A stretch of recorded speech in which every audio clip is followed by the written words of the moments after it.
Seigneur, c'est ta présence que nous désirons et celle que nous sommes venus chercher. Manifeste-toi et ta présence au milieu de nous et parle à nos cœurs par ta grâce. Sois le capitaine de la barque et atteins tes buts, que l'homme diminue et que toi seul puisses croître. Nous nous soumettons tous à toi et amenons toute pensée captive à l'obéissance de Christ. Au nom de Jésus, notre Seigneur et Sauveur, nous avons prié. Amen. Acclamons le Seigneur. Merci.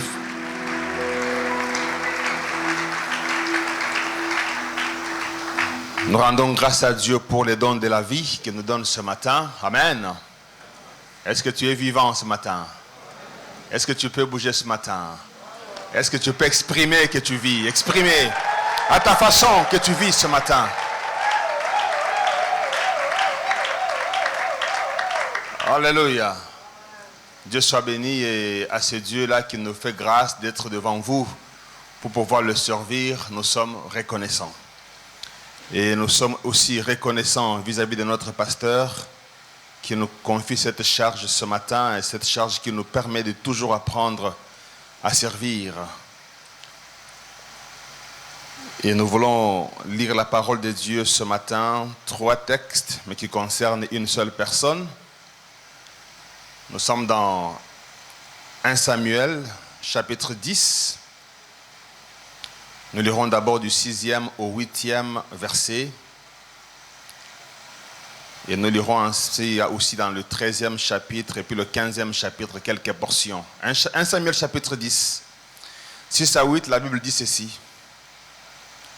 Ici c'est Samuel qui parle à Saül lorsqu'il finit de lui accorder l'onction royale. Il dit: l'Esprit de l'Éternel te saisira, tu prophétiseras avec eux et tu seras changé en un autre homme. Lorsque ces signes auront eu pour toi leur accomplissement, fais ce que tu trouveras à faire, car Dieu est avec toi. Puis tu descendras avant moi à Gilgal, et voici, je descendrai vers toi pour offrir des holocaustes et des sacrifices d'action de grâce. Tu attendras 7 jours jusqu'à ce que j'arrive auprès de toi et que je te dise ce que tu dois faire. Amen. 1 Samuel 13, 8 à 14. Là maintenant c'est Saül qui met en pratique à sa manière ce qui a été annoncé. Il attendit 7 jours selon les termes fixés par Samuel. Mais Samuel n'arrivait pas à Gilgal. Et le peuple s'est dispersé loin de Saül. Alors Saül dit: amenez-moi l'holocauste et les sacrifices d'action de grâce. Et il offrit de l'holocauste. Comme il achevait d'offrir l'holocauste, voici Samuel arriva. Et Saül sortit au devant de lui pour les saluer. Samuel dit: qu'as-tu fait? Saül répondit: lorsque j'ai vu que le peuple se dispersait loin de moi, et que tu n'arrivais pas au terme fixé, et que les Philistins étaient assemblés à Michmash, et je me suis dit: les Philistins vont descendre contre moi à Gilgal, et je n'ai pas imploré l'Éternel. C'est alors que je me suis fait violence et que j'ai offert l'holocauste. Samuel dit à Saül: tu as agi en insensé, tu n'as pas observé le commandement que l'Éternel ton Dieu t'avait donné. L'Éternel aurait affermi pour toujours ton règne sur Israël, et maintenant ton règne ne durera point. L'Éternel s'est choisi un homme selon son cœur, et l'Éternel a destiné à être le chef de son peuple parce que tu n'as pas observé ce que l'Éternel t'avait commandé. Et finissons dans 1 Samuel chapitre 15. Nous allons lire aussi quelques portions. D'abord, commençons carrément par le verset 2e. Ainsi parle l'Éternel des armées. Je me souviens de ce qu'Amalek fit à Israël lorsqu'il ferma le chemin à sa sortie d'Égypte. Va maintenant, frappe Amalek et dévouer par interdit tout ce qui lui appartient. Tu ne l'épargneras point et tu feras mourir hommes, femmes, enfants et nourrissons, bœufs et brebis, chameaux et ânes. Allons au verset 7. Saoul bâtit Amalek depuis Avila jusqu'à Shur, qui est en face de l'Égypte. Il prit, vivant Agag, roi d'Amalek, et dévoua par interdit tout le peuple en les passant par l'épée. Verset 9. Mais Saoul et le peuple épargnèrent Agag, et les meilleures brebis, les meilleurs bœufs, les meilleures bêtes de la seconde portée, les agneaux gras et tout ce qu'il y avait de bon. Ils ne voulurent pas les dévouer par l'interdit. Ils ne dévouèrent seulement, écoutez ça, seulement ce qui était méprisable. Et on peut vite aller au verset 19. C'est Samuel qui voit Saoul et qui lui parle. Pourquoi n'as-tu pas écouté la voix de l'Éternel? Pourquoi t'es-tu jeté sur les butins? Et n'as-tu pas fait et as-tu fait ce qui est mal aux yeux de Dieu? Saoul dit, verset 20, Saoul répondit à Samuel, j'ai bien écouté la voix de l'Éternel et j'ai suivi les chemins par lesquels m'a envoyé l'Éternel. J'ai amené Agag, roi d'Amalek, et j'ai dévoué par l'interdit des Amalicites. Mais le peuple a pris le butin des brebis et des bœufs comme prémisse, écoutez ça, prémisse de ce qui devait être dévoué afin de les sacrifier à l'Éternel ton Dieu. Samuel dit, l'Éternel trouve-t-il du plaisir dans les holocaustes et les sacrifices comme dans l'obéissance à la voix de l'Éternel? Voici, l'obéissance vaut mieux que les sacrifices et l'observation de sa parole vaut mieux que les graisses des béliers. Nous acclamons la parole du Seigneur. Normalement, c'est un très long texte. Pour mieux comprendre, il faut lire tous les chapitres. Mais la pensée principale ce matin, je la tire dans cette déclaration. L'obéissance vaut mieux que les sacrifices. C'est ça le sujet que nous allons aborder rapidement dans les quelques minutes qui suivent. Quand j'ai lu ce chapitre, quand je l'ai médité, je trouve que le roi Saoul est arrivé à placer Dieu devant un choix difficile de sa vie. Un choix difficile. Quand on dit l'obéissance vaut mieux que les sacrifices, ça signifie que Dieu est appelé à faire un choix de préférence entre deux choses qu'il aime, deux choses auxquelles il est attaché. Dieu aime qu'on lui offre des sacrifices d'action de grâce. Et dans ces contextes, les sacrifices d'action de grâce peuvent représenter aujourd'hui quoi? Le culte que nous rendons à Dieu, l'adoration que nous rendons à Dieu, les louanges que nous rendons à Dieu. Dieu aime ça. Dieu aime que le peuple l'adore. Mais en même temps, Dieu aime que cette adoration se fasse dans le respect de sa parole. Et donc là, voilà Saoul qui met Dieu devant un choix difficile. Doit-il accepter qu'on lui offre des sacrifices parce qu'il aime ça? Même si on a désobéi? Ou doit-il carrément rejeter les sacrifices parce qu'on a obéi? Alors que les deux éléments, il les aime. Il aime voir un peuple qui obéit, mais aussi un peuple qui l'adore, qui offre des sacrifices. Et la réponse de Dieu est sans équivoque. Il préfère celui qui obéit. Amen. Parce qu'il sait que celui qui obéit finira par lui offrir. Celui qui obéit finira par l'adorer.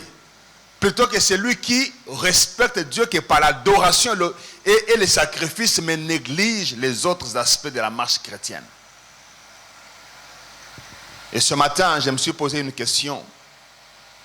Est-il vraiment important de parler de l'obéissance dans une assemblée chrétienne comme la nôtre, qui écoutons la parole chaque jour, qui prions, qui adorons? Eh bien, la réponse est oui. Des raisons fondamentales. Pourquoi devons-nous parler de l'obéissance ou de la désobéissance? Parce que quand vous regardez la marche de Dieu avec son peuple, vous allez vous rendre compte que l'obéissance à ses principes, à ses consignes, a toujours pris une place déterminante, une place capitale quant à l'attitude de Dieu vis-à-vis de son peuple.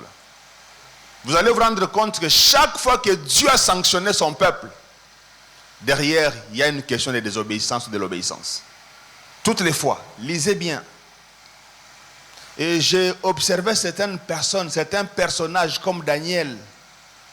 Tu regardes, je dois encore lire. Tu vas te rendre compte que difficilement tu vas trouver que Dieu l'a sanctionné.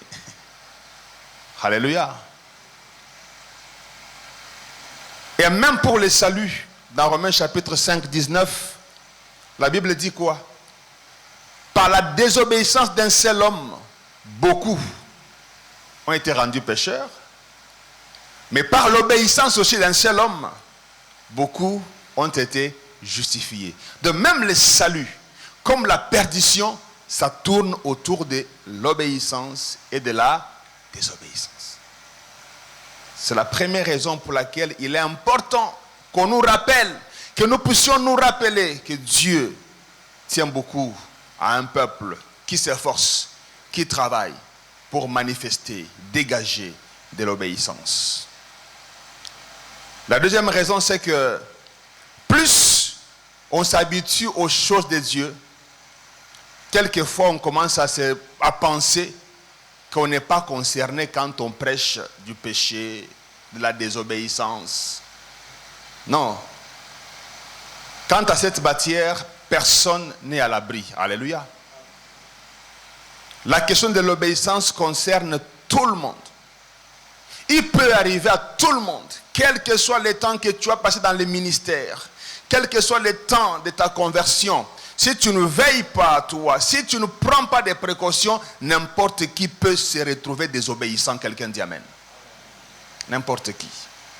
Et donc la première erreur qu'il faut éviter sur le chemin de la foi, c'est de penser qu'à chaque fois qu'on prêche la désobéissance, ça ne me concerne pas, ça concerne quelqu'un d'autre. Ce matin, je suis venu te dire, ce message, je le prêche pour moi-même, je le prêche pour toi. Tu ne l'écoutes pas pour celui qui est à la maison, tu l'écoutes pour toi et je le prêche pour moi. Ecclésiaste 7, verset 20 dit, le semeur traduit ça comme ça, il y a cependant sur la terre aucun homme juste qui fasse toujours le bien sans jamais pécher.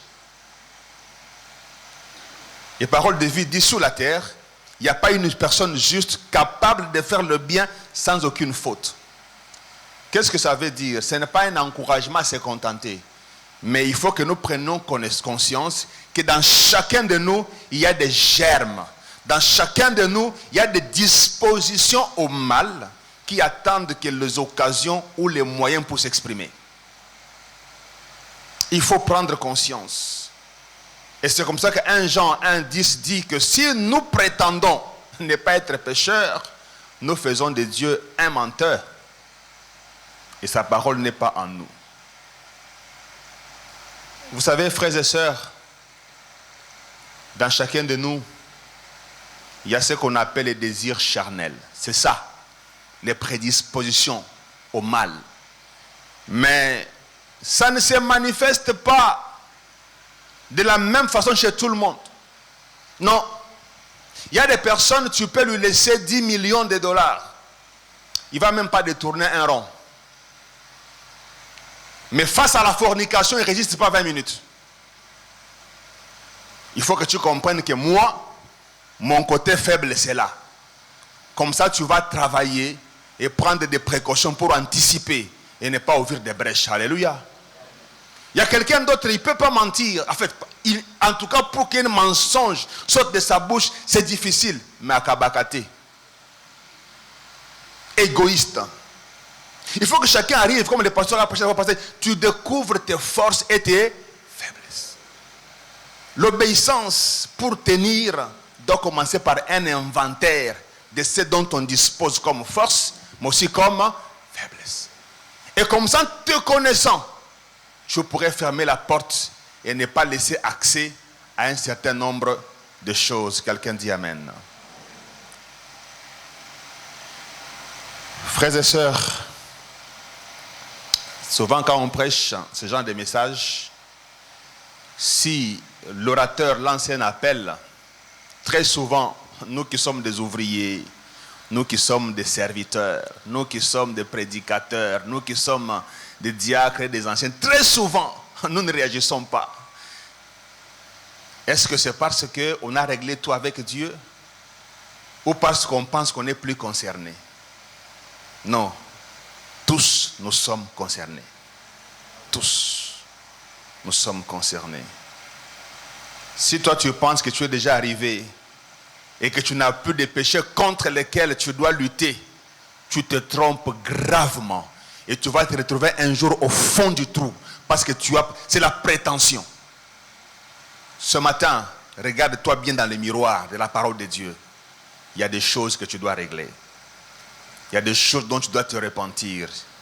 Il y a des choses pour lesquelles tu dois crier au Seigneur pour dire viens à mon secours. Si tu me laisses, je vais sombrer. Quelqu'un dit amen. Hébreux 12, 4 dit vous n'avez pas encore résisté jusqu'au sang en luttant contre le péché. Et donc la principale lutte à laquelle nous devons faire face chaque jour, c'est la lutte contre la désobéissance au commandement divin. Il faut se battre contre ça. Il faut lutter contre ça.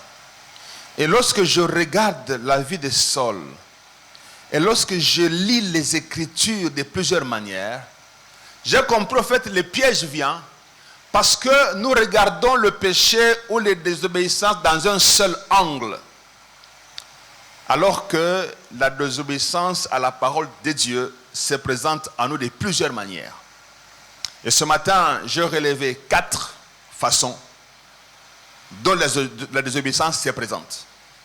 Et si tu ne veilles pas, tu vas penser que tu es réglo alors que tu es en plein dedans.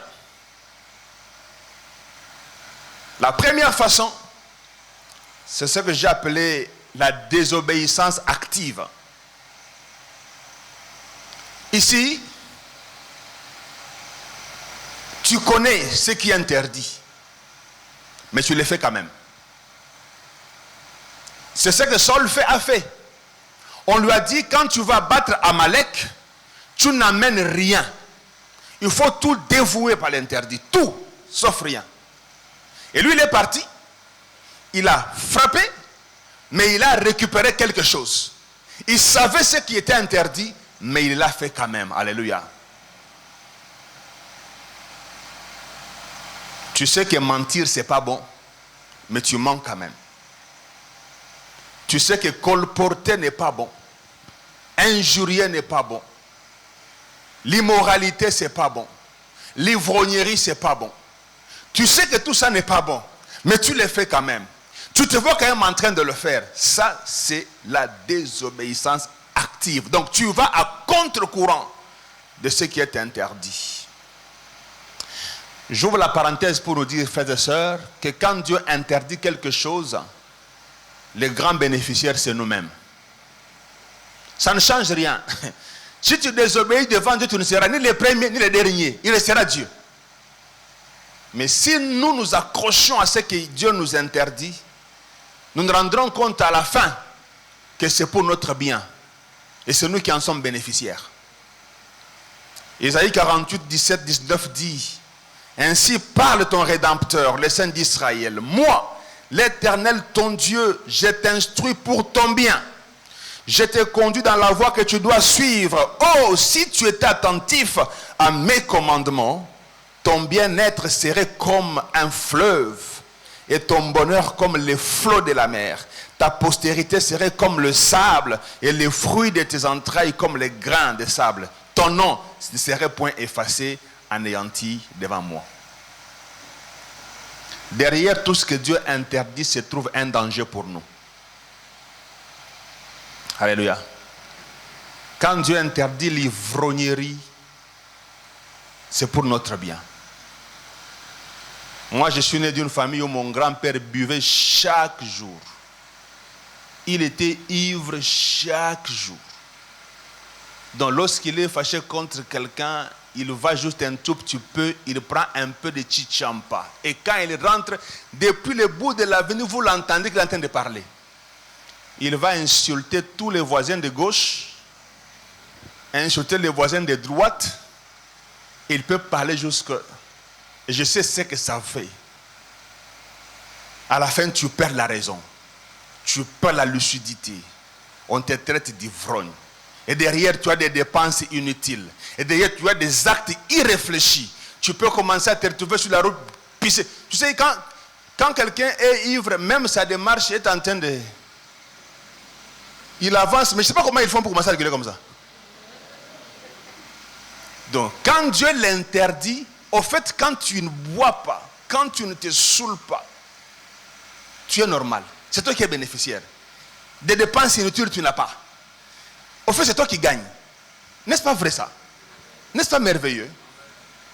Il y a même certaines maladies que tu n'auras pas. Donc Dieu t'interdit pour ton bien. Quand Dieu interdit l'immoralité sexuelle par exemple, c'est pour ton bien. Au fait, c'est toi qui es protégé. Il y a certains débats, tu ne vas pas trembler devant certains tests. On était parti en Afrique du Sud en formation de la mission.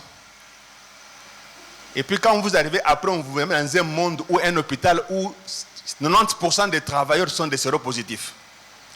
On vous explique le VIH, on nous explique. Et puis à la fin, on dit, bon pasteur, il y a la salle pour les tests. J'ai entendu quelqu'un dire, Satan encore profite à changer le test. Hein? À changer les résultats au Samboué. Non, si tu sais que tu as marché correctement, tu vas donner les bras facilement. C'est pour notre bien que Dieu nous préserve. Quand Dieu nous interdit, c'est pour notre... Mais si tu sais que tu veux jongler quelque part, tu commences à dire, Seigneur, purifie-moi. Que ton feu me traverse de la tête aux pieds. Tu commences à aller faire le test en te repentant. Ce n'est pas seulement qu'il faut se repentir, il faut juste éviter d'y aller. Alléluia. Est-ce qu'on peut acclamer le Seigneur?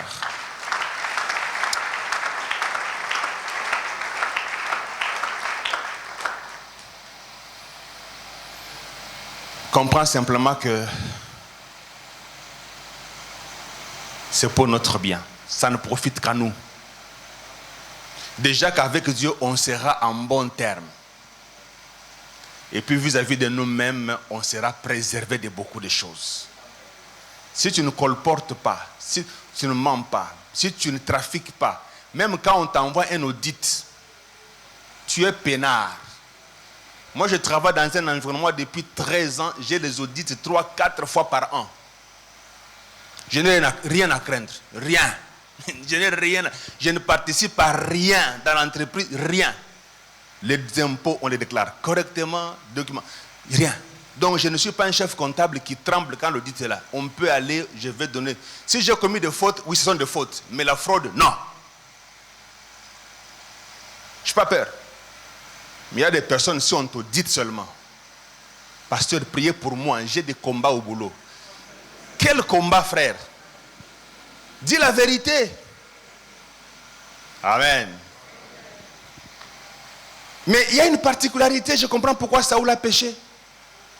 La Bible dit, il était devant le choix entre les veaux gras et ce qui est méprisable. Et qu'est-ce qu'il fait? Il choisit de dévouer par l'interdit que ce qui est méprisable, il conserve ce qui est bon. Vous savez, il y a des gens qui peuvent résister à la corruption quand c'est 10 000 $. Non, moi, on ne me corrompt pas. Moi, non, attends. Moi, je suis quand même une excellence.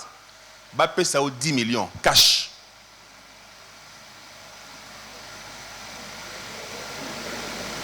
Tu as vu, non? Quelqu'un m'a dit, chacun de nous a son prix. Donc pour Saoul, son prix c'était le veau gras. Quand c'est méprisable, non. Moi je crains Dieu. Mais quand c'est 100 millions de dollars cash sur la table, qu'est-ce que tu vas dire? Dieu va comprendre. Hein? Atayo mon pasteur, comprends-moi. Non. L'obéissance ne doit dépendre ni des temps, ni des circonstances. C'est facile de dire, moi je prie, je chante, de rejeter les avances quand ça vient d'un garçon du coin. Bonjour, toi, ça va? Mais maintenant tu rencontres excellence au bateau bétation, il y a Igefouana qui te fait les avances. Vas-tu encore obéir? Je veux te montrer que Saoul est tombé dans ça. Mais il est humain comme toi et moi. S'il est tombé dedans, c'est que toi-même on peut tomber aussi dedans. Alors prenons conscience que nous ne devons pas nous laisser faire quel que soit le bénéfice que cela va nous apporter. Quand ça nous est bénéficiaire, on résiste difficilement. Alors ton obéissance, check-la un peu. C'est parce que tu manques les occasions, c'est parce que tu manques les moyens, ou parce que tu es vraiment attaché à l'Éternel. Qu'on te place comme Joseph dans la maison de Potiphar, où on te rappelle chaque jour, comme les Quinois disent, au tali moutoko bendi beauté, ça marche. L'argent aussi, il y en a. Les avantages sont certains. Qu'est-ce que tu vas faire? Ma prière ce matin, c'est que Dieu fasse de nous des hommes et des femmes qui résistent et qui obéissent, quel que soit le temps, quelles que soient les circonstances et quels que soient les lieux. Deuxième aspect rapidement, c'est ce qu'on appelle le non-respect des consignes. Au fait, tu obéis, mais pas comme tu devais le faire. Samuel a dit à Saül, va à Gilgal, attends 7 jours, on va offrir les holocaustes. Saül n'a pas dit qui doit faire quoi. Il a dit seulement, je viendrai vers toi 7 jours après, à Gilgal, pour offrir des holocaustes et des actions de grâce à Dieu. Mais toi, tu m'attendras 7 jours et je te dirai ce que tu dois faire. Saül est arrivé, il est resté, et la pression de la vie a commencé à faire. Qu'est-ce qu'il dit? Je me suis efforcé, mais tu n'as pas attendu. La consigne était d'attendre et qu'on te dise ce que tu dois faire. Et lui n'a pas attendu. Et vous savez, c'est très important pour Dieu de faire des choses comme il veut qu'on le fasse. Faire des choses de la manière dont nous voulons, même si le résultat est le même, devant Dieu, la manière de faire compte. La motivation compte. Tout compte. Et beaucoup d'entre nous sont comme ça. Nous servons Dieu, mais est-ce que c'est de la manière dont on devait le servir? Nous donnons à Dieu, est-ce de la manière dont on devait donner? Vous voyez? Pour toi, tu n'as rien fait de mal. Mais tu tombes dans la désobéissance en n'ayant pas respecté la manière de faire.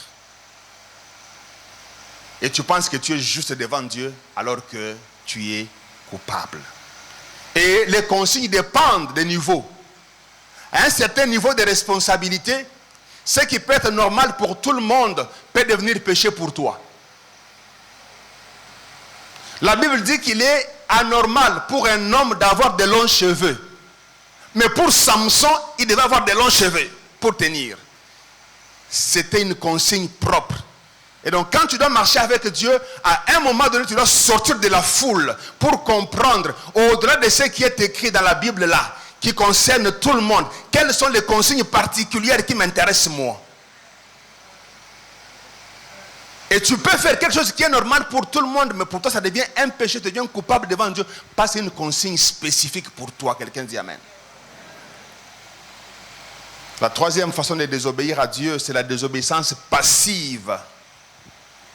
Ici, au fait, tu ne fais pas de mal. Merci frère. Tu ne fais pas de mal comme tel. Mais en retour, tu ne fais pas le bien que Dieu attend de toi. Tu n'as insulté personne.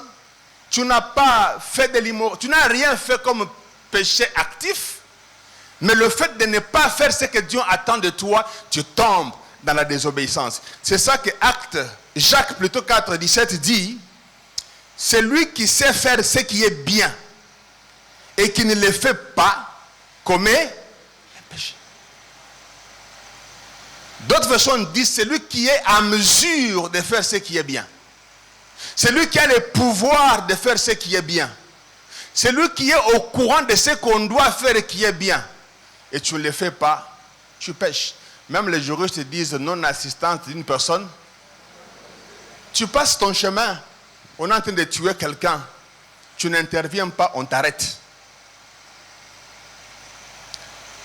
Tu es chef, tu as tous les pouvoirs. Tu as les moyens de changer la vie de tes salariés, la vie de tes collègues, la vie de tes travailleurs. Tu ne le fais pas, tu pèches. Alléluia. Tu le pèches. Tu es mari, tu es juste à la maison tous les jours, mais tu ne prends pas soin de ta famille tel que Dieu te le recommande, alors que tu en as les moyens, tu violes la loi de Dieu. Tu peux dire que tu es bon, mais est-ce que tu prends soin de ta famille comme il faut? Le fait de ne pas le respecter, tu désobéis. Même chose pour la femme. Si dans ton ménage, le respect, la soumission, l'accompagnement dont ton mari a besoin n'est pas au rendez-vous, même si tu pries, même si tu parles en langue, même si tu dis que tu es fidèle, tu es dans la désobéissance à la loi de Dieu. La liste est longue. La Bible dit quoi? Si tu as 2 tuniques et que tu vois ton frère dans le besoin, tu dois lui donner. Le fait de ne pas le faire, tu pèches. Tu es dans une famille où tu as tout ce qu'il faut. Tu peux compter 100 paires de chaussures. Tu peux compter 80 costumes. Tu peux compter autant de trucs. Mais tu vois ton frère qui vient après toi. Ton frère qui vient avant toi. Ton cousin qui est à côté de toi. Qui se promène nu. Tu lui parles de la parole de Dieu. Mais tu le laisses rentrer nu. Tu ne le sers pas. Tu pèches.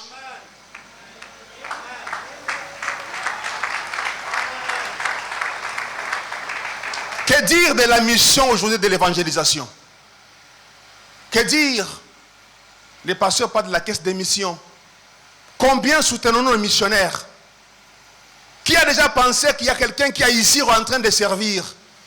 Qui a pensé qu'il y a Goma, quelqu'un qui a Kamina, ne fût-ce qu'appelé pour savoir comment ça fonctionne? Et ça va bien, y a-t-il quelque chose? Qu'est-ce que je peux faire pour que la mission avance? Tu te contentes d'être là, de danser, de chanter, alors que les âmes se perdent. Le fait de ne pas appuyer l'évangile, c'est un péché.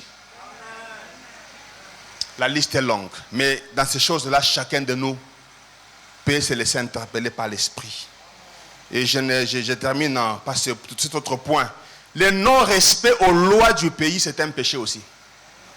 Bien entendu, je parle des lois qui ne sont pas en contradiction avec la parole de Dieu. Combien de nous payent l'impôt? Tu vas dire, nafuta po anini. Ngobilali ya mbongo wana vignette. Atonga banzelati. Combien paye l'impôt? Combien on construit sans payer le permis de bâtir? Non, to bandakaka. Sobayeto au solo là. Mais tu es chrétien, tu pêches, frère. Jésus a dit à César ce qui est et à Dieu ce qui est.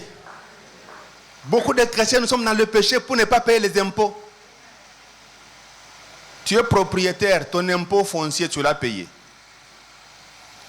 La fiscalité définit l'impôt comme une contribution pécuniaire et sans contrepartie. C'est comme ça. Toi, tu payes. C'est comme quand tu apportes la dîme à la maison de Dieu. Oh non, il y a un faux naïe bananou. Bah ça, il y a un autre fouta qui les mois passés. C'est pas ça ton problème. Tu apportes à la maison de Dieu. Ce qu'on va en faire n'est pas ton problème. Toi, tu remplis ton obligation. C'est lui qui gère a des comptes à rendre à Dieu. Ce n'est pas ton affaire. C'est la même chose, frères et sœurs. Je termine en disant, Acte 3, chapitre 19. Les apôtres disent, repentez-vous donc et convertissez-vous pour que vos péchés soient effacés. La désobéissance nous bloque. Et chacun de nous y est confronté chaque jour. Quelquefois nous y tombons. Mais relevons-nous. Dieu nous a parlé de plusieurs manières. Chacun s'est retrouvé à sa façon. Que Dieu nous aide. Que Dieu continue d'amplifier cette parole dans le cœur de chacun. Et selon ce qui te concerne, que tu réalises que la distraction n'est pas permise. Tu peux être dans un confort, pensant que tout va bien avec Dieu, alors qu'il y a des choses de la parole de Dieu que tu violes, soit activement, ou que tu violes parce que tu n'agis pas là où Dieu attend que tu puisses agir. Que Dieu bénisse sa parole.